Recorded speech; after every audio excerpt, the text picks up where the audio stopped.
Your subscription to Wired or Vogue might have just put a target on your back. On Christmas Day, a hacker calling themselves Lovely dropped a present nobody wanted: the personal details of 2.3 million people. And they claim that's just the appetizer. The main course? 40 million more records from some of the biggest names in media. This isn't just another data breach. This is a story of ignored warnings, a shocking betrayal, and a media giant, Condé Nast, caught in a public shakedown with the data of its most loyal readers on the line. And the most terrifying part? The company that owns Wired, Vogue, and The New Yorker is staying completely silent. So how did one person bring a media empire to its knees? The answer is far more complicated and frankly more disturbing than a simple hack. It starts not with a brute force attack, but with an email.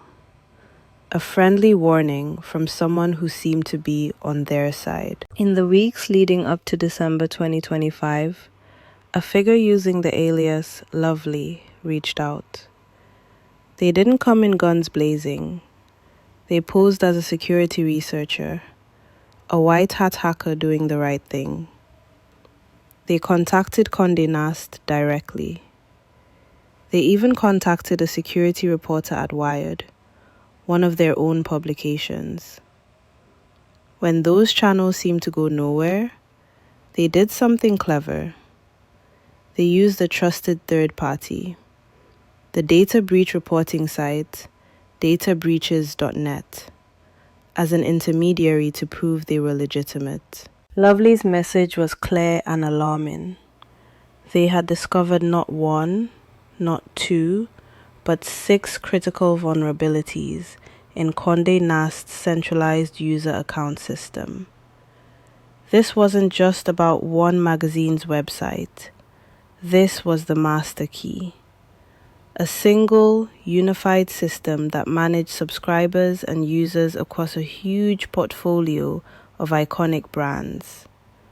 We're talking about Vogue, The New Yorker, GQ, Vanity Fair, Epicurious, Self, and more. A flaw here meant a flaw everywhere. To prove their point, Lovely provided what they called proof of the vulnerabilities. They showed they could access data.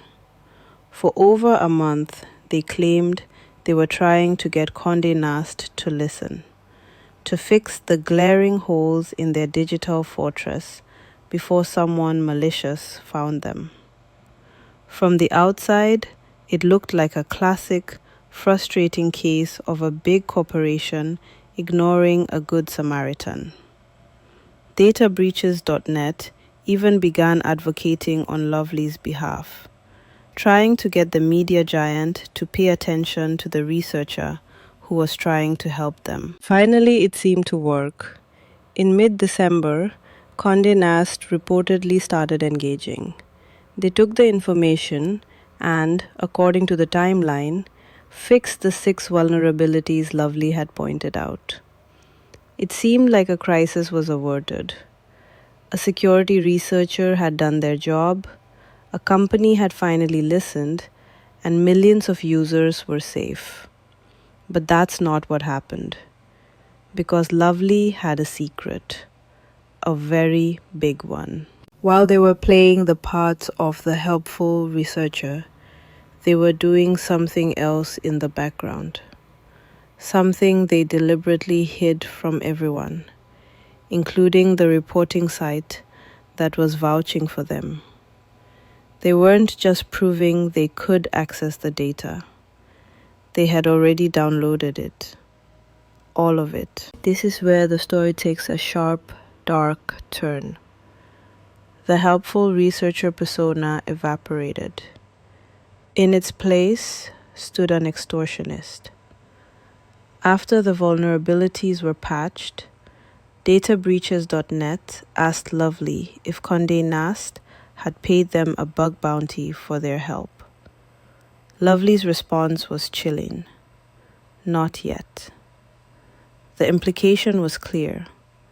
This was never about responsible disclosure.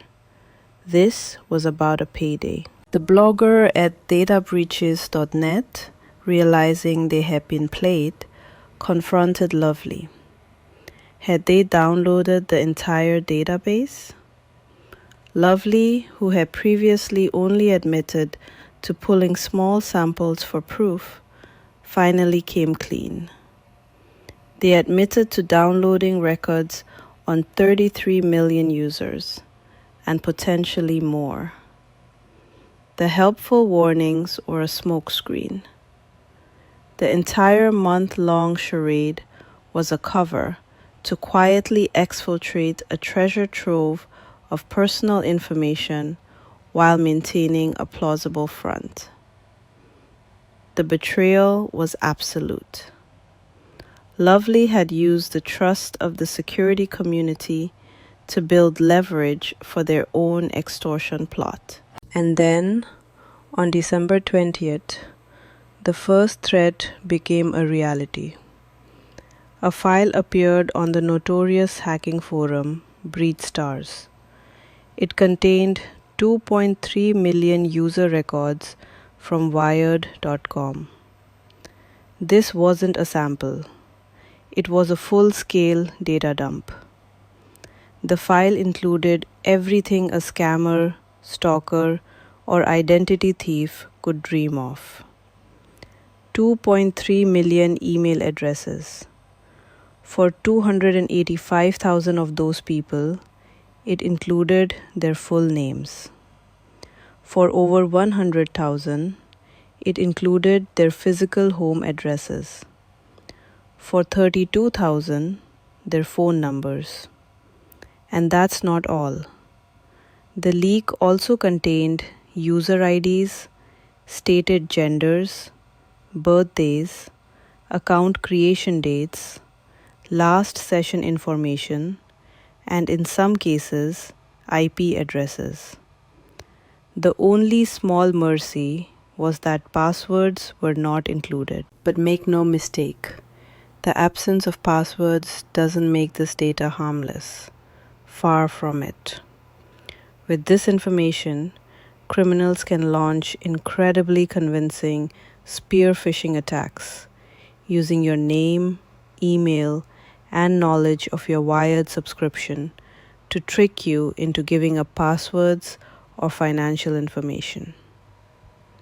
The 100,000 leaked home addresses create a terrifying risk of real-world harm, from doxing and harassment to swatting, the act of making a false emergency report to send a SWAT team to a victim's home. Then, as if to twist the knife, Lovely escalated things on Christmas Day. They posted more links to the data on multiple forums and laid out their ultimatum. This was, in their own words, a Christmas lump of coal for Condé Nast. And with the leak came a public, taunting message. Condé Nast does not care about the security of their users' data. Enjoy.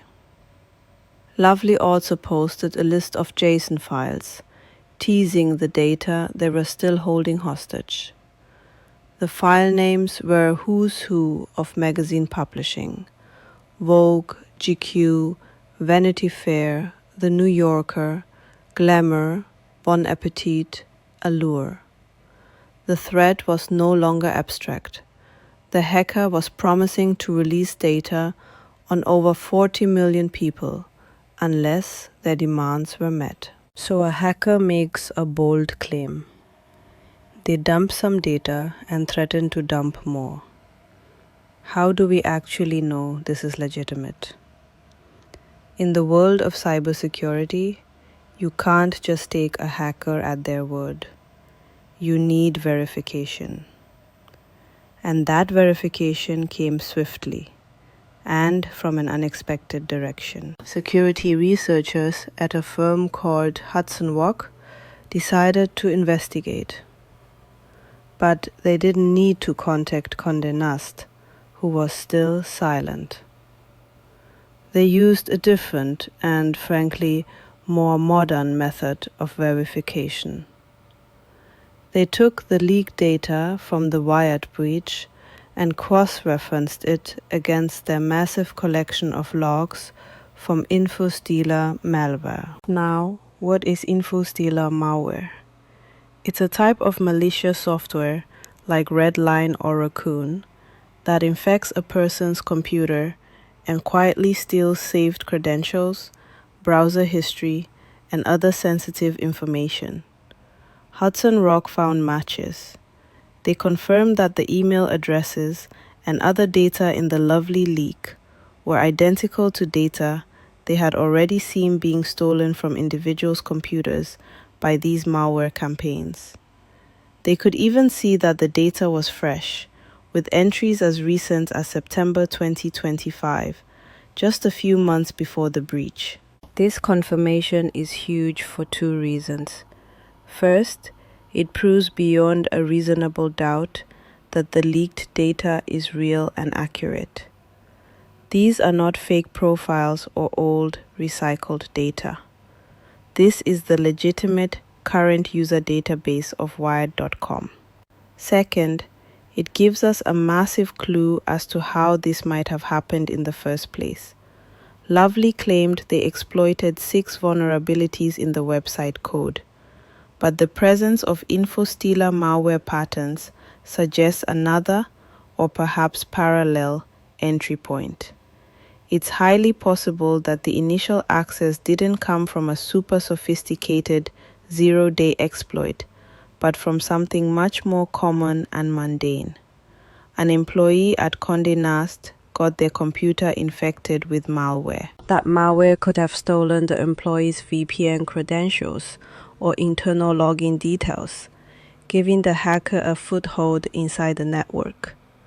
From there, they could have explored the internal systems, found those 6 vulnerabilities Lovely talked about, and escalated their privileges to gain access to the entire centralized user database.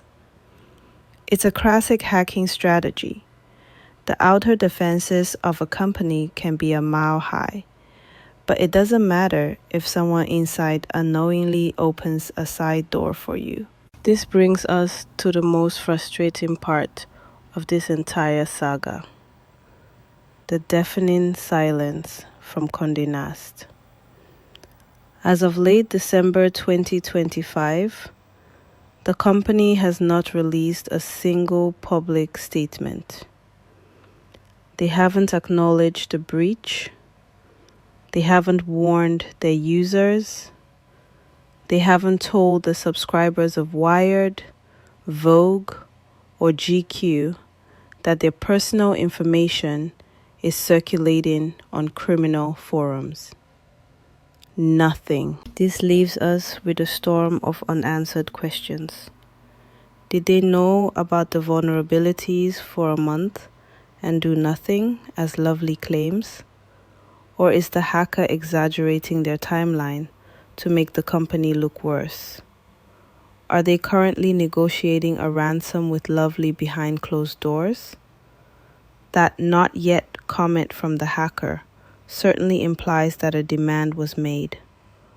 Or have they decided not to pay, calling the hacker's bluff and silently hoping the 40 million record data dump never materializes? This silence fuels a massive debate, and it's a debate with no easy answers. Who is the real villain here? Is it Lovely, the hacker who masqueraded as a hero, lied to security reporters, and is now attempting to extort a company by threatening to expose the private lives of tens of millions of people? The team at databreaches.net, who were manipulated by Lovely, have made their stance clear, stating that the hacker's word cannot be trusted, and urging Condé Nast not to pay the ransom. Or is the primary villain Condé Nast, a multi-billion-dollar corporation that, by all appearances, either ignored repeated security warnings or failed to protect its internal systems from a basic malware infection, leading to this catastrophic breach. Their failure to communicate with their users, the actual victims here, is seen by many as a profound betrayal of trust. In the court of public opinion, a company that collects your data has a fundamental responsibility to protect it and to be transparent when they fail. The truth is, it's not a simple case of good versus evil. It's a messy modern-day conflict where a deceptive extortionist and a negligent acting corporation are both at fault, with millions of innocent people caught in the crossfire. Lovely isn't a digital Robin Hood. They are an extortionist, plain and simple. But their actions have exposed a potentially shocking level of security negligence at one of the world's most prestigious media companies. So what does this all mean for you? Especially if you've ever subscribed to or even just created an account on a Condé Nast website. The 2.3 million wired records are already out there. The threat of 40 million more is still very real. You need to act now. First, and most importantly, be on high alert for phishing scams. You will likely receive emails that look like they're from Wired, Vogue, or another Condé Nast brand. They might use your name, reference your subscription, and look incredibly convincing. They might ask you to reset your password or confirm your payment details. Do not click any links in these emails. Go directly to the website yourself to log in. Second, check if your email address was part of this leak or any other. Go to the website Have I Been Pwned and enter your email address. It's a trusted service run by security expert Troy Hunt that will tell you if your data has appeared in known breaches. Third, enable two-factor authentication on every single online account you have that offers it, especially your email. This means that even if a hacker gets your password, they can't log in without a second code from your phone.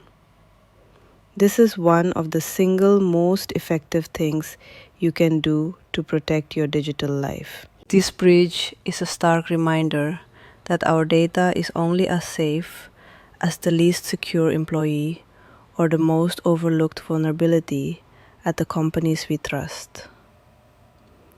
A hacker with a lovely name has created an ugly situation, exposing not just the data of millions, but also the fragile relationship between corporations, consumers, and the ethical lines that are so often blurred in the digital shadows.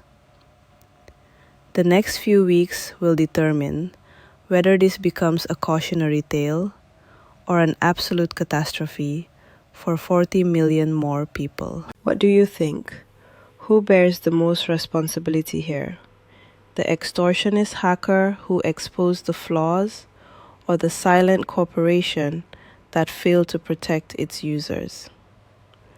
Let me know your thoughts in the comments below. And if you want more deep dives into the biggest stories from the digital world, make sure you subscribe. Stay safe out there.